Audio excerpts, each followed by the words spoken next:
Hi there, this is Ranjit, and in this video we'll be having a first look and my initial thoughts about the iPhone Air.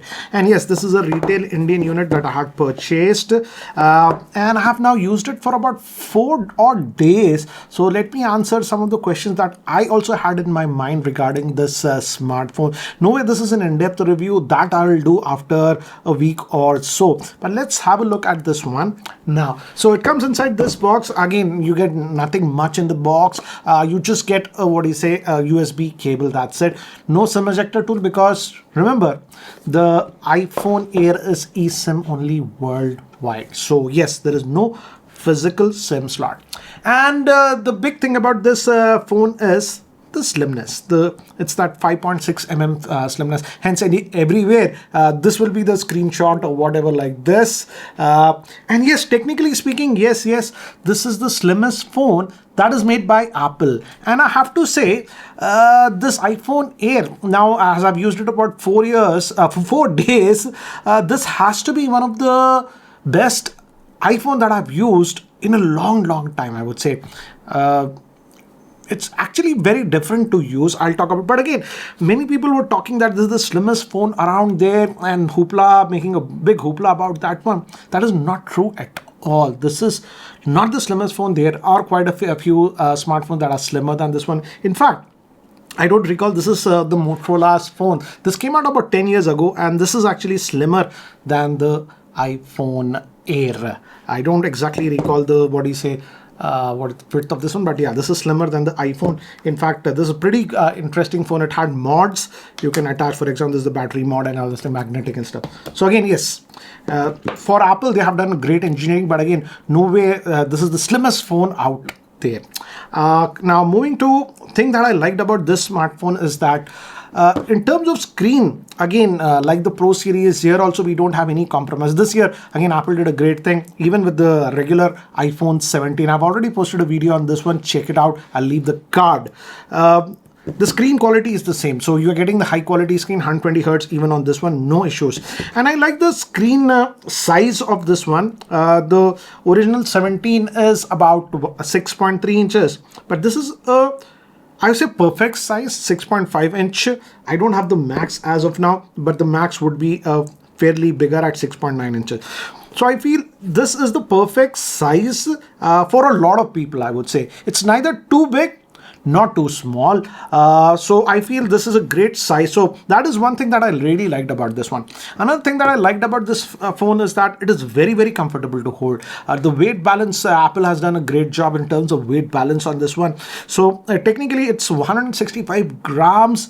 In fact, what was that? Samsung's Edge, S25 Edge is about 2 grams lighter than this one. But again, this feels a lot more comfortable to hold in your single hand because of these curved edges, and these are also sort of rounded. With the Samsung S25 Edge, they made it like a very boxy design, so this feels a lot more comfortable to hold. So that is one thing that I liked about this one. This is an eSIM. As you guys know, I'm actually, this Fold 7 is my primary smartphone, and I tried to move this had the physical SIM, and I tried to move it on this one, and that process actually failed for me. But constantly the iPhone was prompting that it can transfer the SIM from this number. So what I did is just that took out the SIM from this Fold 7 and put it in this one, and that way it could transfer the eSIM in about a minute. But just beware, after transferring the eSIM, for 24 hours, I could not get any SMS or something. So be aware of that. That's Indian government rules. Moving from physical SIM to eSIM is treated as putting a new SIM. So your SMS will be blocked for 24 hours. Just be aware of that. But apart from that, after that, everything is working. As you can see, it's on Airtel, and we're getting the 5G signal. In fact, this has the new modem, what is CX1 if I recall or something, and the 5G reception is good on this one. I did not have any problems. Talking about the earpiece and all those things, that also is not a problem. But overall, I would say one of my biggest worry that I had about this smartphone was the battery life on this one. Because in terms of capacity, Apple does not disclose, but again, many people did tear down and whatever, and the battery is just 3149 milliampere. And I was also worried about this one, but battery life is not a worry. That is a surprise to me also. In fact, the battery life, it is giving very similar to the regular iPhone 17. So again, if you are sort of a normal to slightly heavier user, it will suffice you without any. But if you're a super heavy user, yes, both the 17 and this one you'll have to top. In fact, let me actually see if I can share some of the screenshots to give you an idea about the battery life. Okay, this was the, I think so this was, yeah, no, this, okay, Thursday I had got the phone and I had charged it fully to 100%. And as you can see, that day we got about with 60% usage, we got 5 hours of screen on time, but it continued to the next day also. And we had, I used about 1 hour 41 minutes. So about 5 2 and this. So almost about 6.5 hours of SOT that I got on this one. The next day also, it was similar to this one. Again, as you can see, with 24 hours, I was always getting about 5 hours of usage, and if it's only on Wi-Fi, then I was getting about 6.5 to even 7 hours of usage on this one. That way, I would say in terms of battery optimization, this has to be the best optimized, what do you say, iPhone out there. Also coming to the processor, strangely, this one has the A19 Pro chip that is used on the Max with just one less GPU core. And again, in UI and everything, again, I did not have any issues with this one. One good thing is that just like the Pros, this one also is getting 12 gigabytes of RAM, unlike the iPhone 17, which just has 8 gigabytes of RAM. So again, this will age slightly better. But one more con that I had, and I thought this will disappoint me royally and I'll stop using it after 2-3 days just for the video review, and I might sell it back, was the speaker. The speaker is only at the earpiece. Bottom, if you notice, this is not a speaker, this is just the microphones. And surprisingly, the speakers were okay for YouTube stuff and all these things. Where it will be lacking is that as it does not have stereo speakers, for example, if you're listening to music or watching movies where you have that stereo effect, it will get affected. But for just watching videos and stuff, it will be fine. Let me just play back a copyright-free song to give you an idea about it. Okay, let me increase the volume now. This is 80% volume. I'll increase it fully. So this is the max.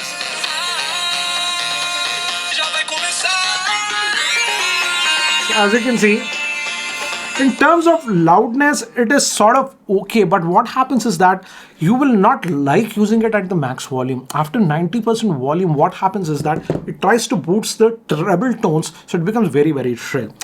So as I told you, I thought I will completely hate this phone because of the speaker, because to be very frank, I watch a lot of YouTube videos without the earbuds or something, and I just use the phone to watch it. And I've watched tons and tons of, if I go to the history or whatever, as you can see, tons and tons of videos on this smartphone in the last couple of days, and I did not have a problem because generally the YouTube videos etc don't have that stereo effect or that much, so it doesn't bother. But yes, if you are a person who likes to listen to music or watching movies, then yes, this single speaker will affect you. In fact, I have to say this is one of the best single speaker output that I've seen on a smartphone, if I were to give some credit. But yes, at this age and at this price point, they should have had a dual speaker, because the Samsung Galaxy S25 Edge, as I've told you, is actually technically 2 grams lighter than the smartphone, but that has a proper stereo speaker. So yes, Apple could have easily put a speaker on this one. I don't know why they didn't do it. Maybe in the next generation of the iPhone Air 2 or whatever they'll call, they'll add that bottom speaker, definitely. I was also worried a lot about the heating, because the entire processor, you see this bulge, I'll call it the Nexus phone, Nexus 6, if I recall, had a bar like this. This just looks like that. Apple likes to call it plateau or whatever. We'll call it a bump. And everything is here, the processor and everything. So when I was setting up the smartphone, this area got uncomfortably hot. In fact, if I touched here, it was getting very hot. Remember the Snapdragon 810 chips, how hot they used to get? It became actually that hot. And I was also very worried about it. But again, that happened only when I was initially setting up the phone and migrating all the data, I would say. So it happened only during that time. In fact, I migrated from the data from the Fold 7. If you guys want to know how to migrate from an Android smartphone to what do you say iPhone, last year I made a video about it. I'll leave that in the link. The process is exactly the same. So, but after that, the phone, once it was set, after about 20-25 minutes, it became normal, and my normal day-to-day usage, I'm not noticing any heating issues. On if I'm only on what do you say mobile data, that is 5G, this portion slightly gets slightly, very slightly warm, but not hot or something.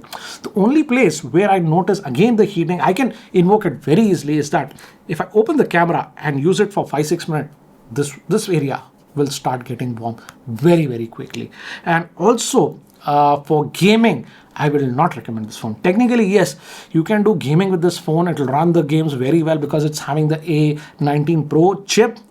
But again, even when I was doing gaming, after 10 minutes, this area gets uncomfortably hot. So if you're sort of a gamer, then I will not suggest you this phone. That way, I would say even the regular iPhone, 17 makes a lot more sense, to be very frank. But apart from these two edge case scenarios, that is continuously using the camera or gaming, the phone actually did not get hot. In fact, this is very surprising to me. I have also covered the iPhone 17 Pro. The iPhone 17 Pro in regular usage, when I was touching the back, this area was getting a lot warmer, to be very frank.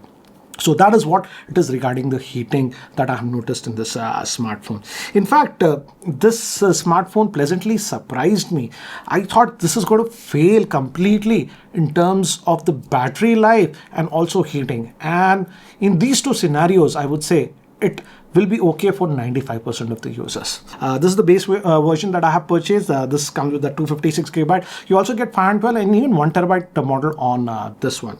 So again, it's the in-hand feel of this device that makes it very different from any other device that you have used, because it's so thin, and the way you hold it, that makes a huge difference. I would say in terms of ergonomics, Apple has done a fabulous job with this stuff. That's why I get it when other reviewers who got early access to this device, because Apple sent in the review units, said that unless you pick this up, you won't understand. Now I get what they were talking about. So definitely I would say in terms of in-hand feel or something, this is the best experience feel that you'll get on an iPhone as of now. I prefer it more to even the 17 Pro. 17 Pro, this time, I don't know.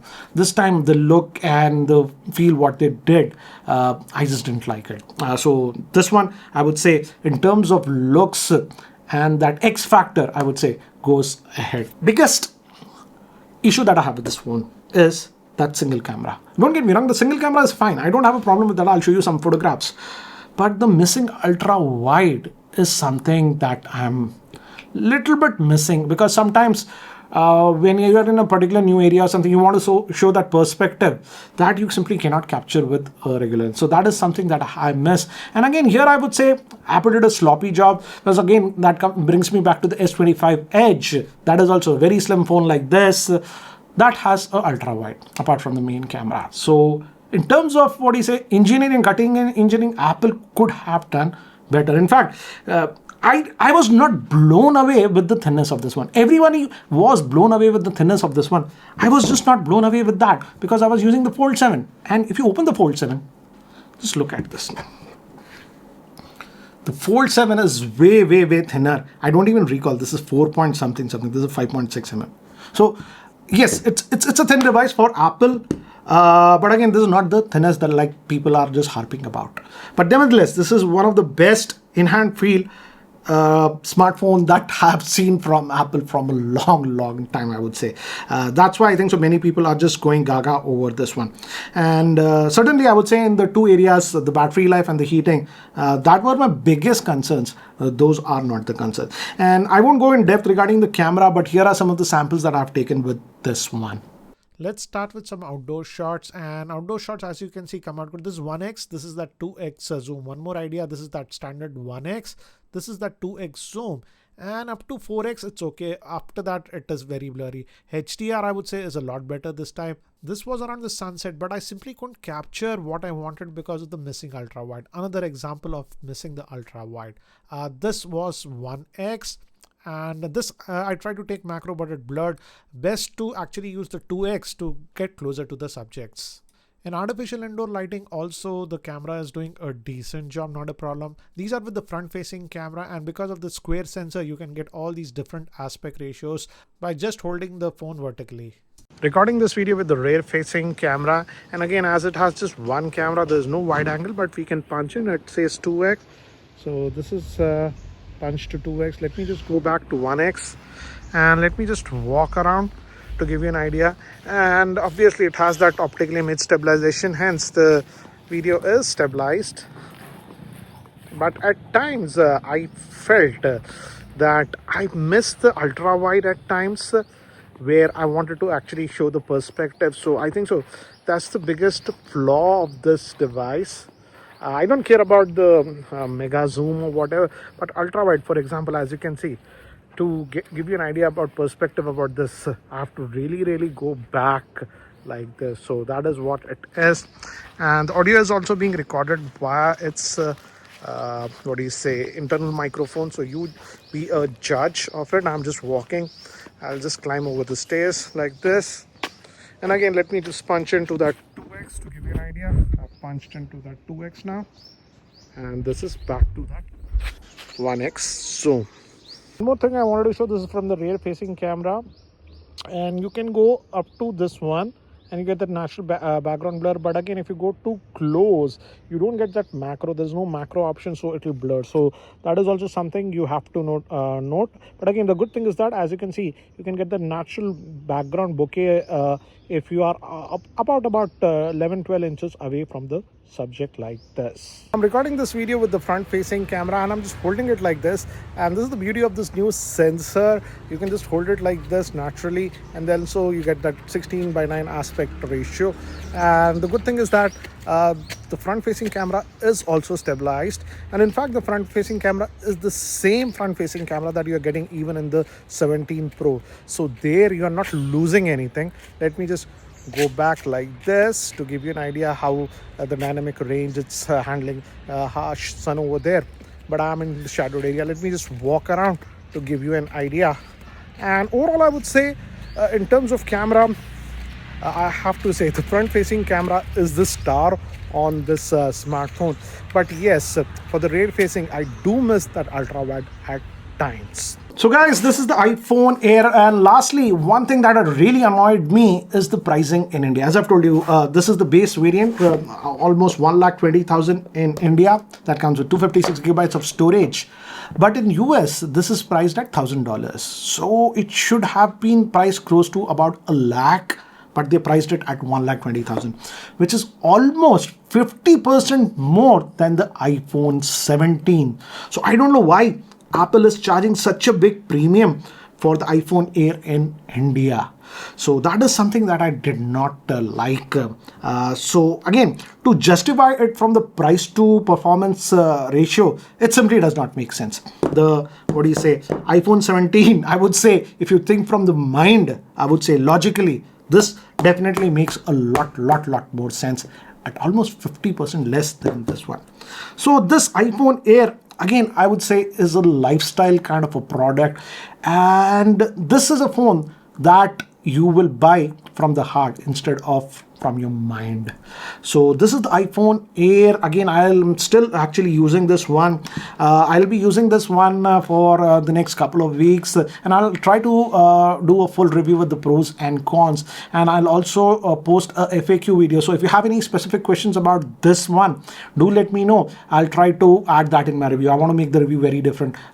Just want to answer your questions instead of just my point of view. And that brings me to another thing, is that as this Fold 7, this is the phone that I used the most in 2025. Almost last 3 months I have been using this smartphone as my primary smartphone, and I have to say this is the best goddamn smartphone that I've used this year.